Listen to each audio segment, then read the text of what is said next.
Hello বন্ধুরা, আজকে আমি তোমাদের সাথে শেয়ার করব পাহাড়ি আলুর দমের রেসিপি। এটি পাহাড়ি অঞ্চলে বেশি এই আলুর দমের রেসিপিটি বানানো হয় নর্মাল রাইসের সাথে খাওয়ার জন্য। এছাড়া রুটি, পরোটা, লুচির জন্য খুবই ভালো লাগবে। তো আজকে আমি এই রেসিপিটি তোমাদের সাথে শেয়ার করছি। তো চলো শুরু করা যাক। সবার প্রথমে এখানে আমাদের কিছু মশলা রেডি করে নিতে হবে, যেটি এর মশলা। তো এর জন্য আমাদের নিতে হবে ধনে, তারপরে নিতে হবে এখানে মৌরি, তেজপাতা, আমন্ড বাদাম, নর্মাল বাদামের বদলে কিশমিশও অ্যাড করা যায়। আমি কিশমিশের বদলে নর্মাল বাদাম অ্যাড করেছি। 2টো এলাইচি, 2টো লং, 2টো গোলমরিচ আর একটা ছোট শুকনো লঙ্কা।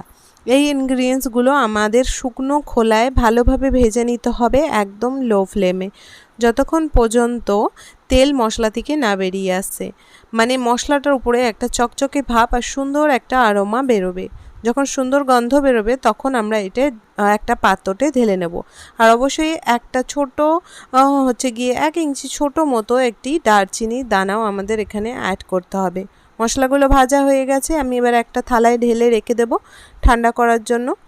তো যতক্ষণ মশলা ঠান্ডা হবে তারপরে কিন্তু আমরা মশলাটা বাটবো, তার আগে বাটবো না। তো ততক্ষণ চলুন আলুগুলোকে আমি ভেজে নিই। এবার আমি কড়াই বসিয়ে দিয়েছি, কড়াইয়ের মধ্যে অ্যাড করে দেবো সর্ষের তেল।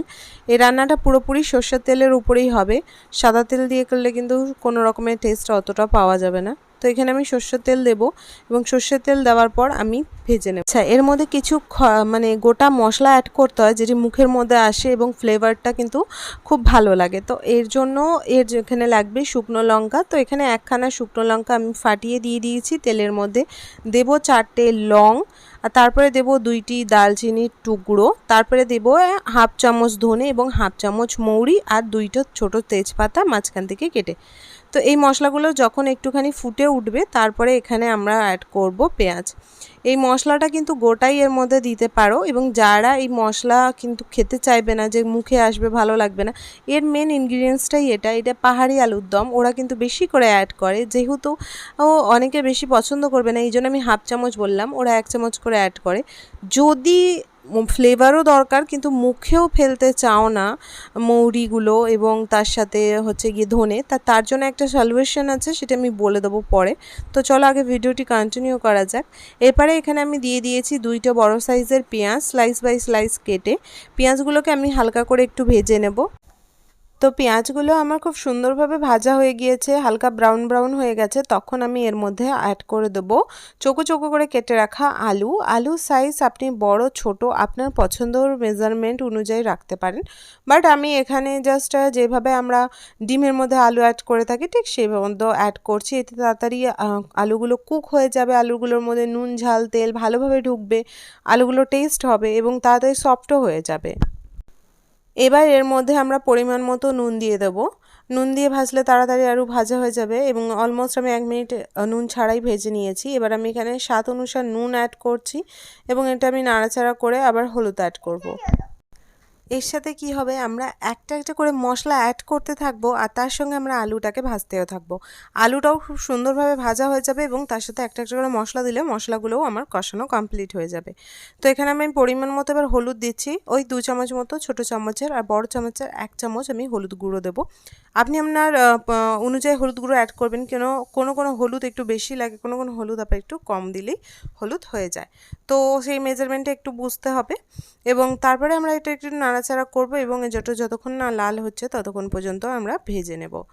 এবার আমি এখানে অ্যাড করব আদা রসুনের পেস্ট। তো এখানে আমি 2.5 চামচ আদা রসুনের পেস্ট অ্যাড করে দিচ্ছি।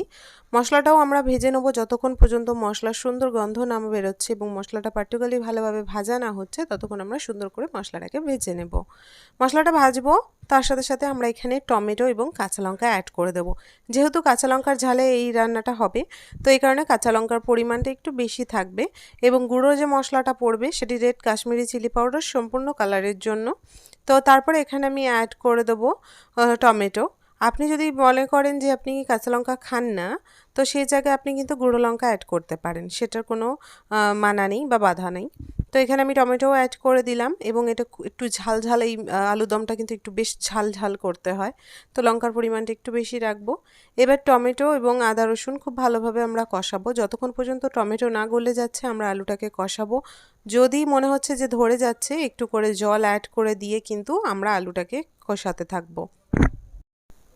আমার আদা রসুন খুব সুন্দরভাবে ভাজা হয়ে গিয়েছে, টমেটোও গলে গিয়েছে। এবার আমি গুঁড়ো মশলা অ্যাড করব। গুঁড়ো মশলা সবসময়ই যে কোনো রান্নায় অ্যাড করার আগে রান্নাতে একটু জল অ্যাড করে দিতে হয়, অথবা বাটির মধ্যে একটুখানি জল নিয়ে মশলাগুলোকে গুলে দিলে কি হবে, গরম গরম তেলে বা কড়াইয়ের মধ্যে ডিরেক্টলি পাউডার মশলা পড়লে মশলাটা ডাইরেক্ট জ্বলে যায়, মশলাটা ভালোভাবে কষানো যায় না, ভাজা যায় না, এই কারণে মশলার টেস্টটা পাওয়া যায় না। এই কারণে আগেকার বাটা মশলার টেস্ট কিন্তু বেশি ভালো হয়, কেন তাতে জল অ্যাড করা থাকে, আস্তে আস্তে মশলাটা কষানো হয়, এই কারণে তার টেস্টটা বেশি সুন্দর আসে। তো এইটা ফলো করলে হয়তো একটু টেস্টটা আমরা ঠিক রাখতে পারবো। তো এই কারণে আমি এখানে অ্যাড করেছি ধনে গুঁড়ো এবং জিরে গুঁড়ো 1 চামচ জল দেওয়ার পর কড়াইয়ের মধ্যে, এবং এখানে আমি অ্যাড করে দিচ্ছি যে মশলাটা আমরা বেটে রেখেছিলাম আগে, পাউডার করে ওটাকে জল দিয়ে একটু বেটে রেখেছিলাম, সেই মশলাটা এবার এতে অ্যাড করে দেবো এবং তারপরে আমরা একটু জল দিয়ে দেব, দিয়ে ভালো করে কষাবো। কষাবো নাড়াচাড়া করেই আমরা জল দিয়ে দেবো, যেহেতু আমাদের মশলাটা আগে থেকে ভালোভাবে শুকনো খোলায় ভাজা আছে, তাই জন্য এই মশলাটাকে কষানোর কোনো পরিমাণে দরকার নেই। আর পাউডার মশলা দিয়ে একটুখানি নাড়াচাড়া করতে করতেই সেটা কিন্তু ভাজা হয়ে যায়। তো এই কারণে আমরা একটু নাড়াচাড়া করে একটুখানি ফুটছে দেখছেন, এবারে আমরা এতে জল অ্যাড করে দেবো ওই 30 সেকেন্ড মতো। তারপরে এখানে আমরা পরিমাণ মতো জল দেবো, যতটাই আমাদের আলুর দমটা কিন্তু কারি কারি দরকার হবে, এবং তার সাথে আমাদের আলুটা পার্টিকুলারভাবে ভাজতে হবে, সেদ্ধ করতে হবে। তো এই কারণে আমরা যেমনভাবে জল দেবো তো এখানে আমরা 2 গ্লাস জল অ্যাড করে দেবো, এবং যদি মনে হয় আলুটা সেদ্ধ হতে একটু সময় নেবে, তাহলে কিন্তু 2.5 গ্লাস। এবার এটা ঢাকা দিয়ে আমাদের আলুটা একদম নরম সফট তুলতুলে মতো সেদ্ধ করে নিতে হবে ঢাকা দিয়ে। তো যতক্ষণ আলু না সেদ্ধ হচ্ছে আমরা ঢাকা দিয়ে আলুটাকে সেদ্ধ করে নেব মিডিয়াম ফ্লেমে। তো অলমোস্ট আলুটা খুব সুন্দরভাবে সেদ্ধ হয়ে গেছে, আর দেখুন নাড়াচাড়া করলে ঠিক আমাদের এতটা মতো ঝোল দরকার হবে, কি সবাইকে 4 পিস আলুর সাথে 1 হাতা ঝোল যেন অবশ্যই দেওয়া যায়। এর ঝোলেই কিন্তু ভাত মেখে খেতে অসাধারণ টেস্ট লাগে, অথবা রুটি পরোটা লুচির সাথেও খুব ভালো লাগে। এটি পাহাড়ি আলুর দম হিসাবে জানা যায়, আর এই রান্নাটা বেশিরভাগ কেদারনাথের দিকে হয়ে থাকে, এবং সেখান থেকেই আমার শেখা এবং সেখান থেকেই আপনাদের আমি শেয়ার করলাম। আই হোপ আপনাদেরও রেসিপিটি ভালো লাগবে, আপনারাও ঘরে ট্রাই করবেন, দেন আমাকে অবশ্যই কমেন্ট বক্সে কমেন্ট করে জানাবেন আপনাদের কেমন লাগছে। একদম লাস্টে আমাদের 1 চামচ গরম মশলা, আর যদি ঘরে ধনেপাতা অ্যাভেলেবেল থাকে, যেহেতু শীতকালের বাজার, অবশ্যই 1 মুঠো ধনেপাতা ছিটিয়ে দিলেই রেডি হয়ে গেল আজকে আমাদের পাহাড়ি আলুর দমের রেসিপি। আর একদম লাস্টে আমরা এখানে দিয়ে দেবো 1 চামচ ঘি। ব্যাস, লাস্টে 3টে ইনগ্রিডিয়েন্টস দিতেই হয়, মেন 2টো ইনগ্রিডিয়েন্টস হলো গরম মশলা আর ঘি, আর শীতকাল যেহেতু তো একটু ধনেপাতা ছিটিয়ে দেওয়াই যায়, তাতে স্বাদ আরও বাড়ে বয় কমে না।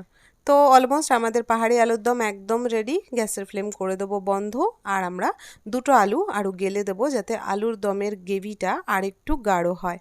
এবার ঠান্ডা হয়ে গেলেই কিন্তু আমরা এটা খেতে দিতে পারবো, একদম ঠান্ডা করে খেতে দেবেন না, একটু উষ্ণ উষ্ণ গরম দেবেন, অসাধারণ লাগবে এই রেসিপিটি। আই হোপ তোমাদের সবার খুব খুব খুব ভালো লেগেছে, যদি ভালো লাগে অবশ্যই চ্যানেলটিকে সাবস্ক্রাইব, লাইক, কমেন্ট করে দিও। দেখা হবে পরের ভিডিওতে। Tata all, bye bye, take care.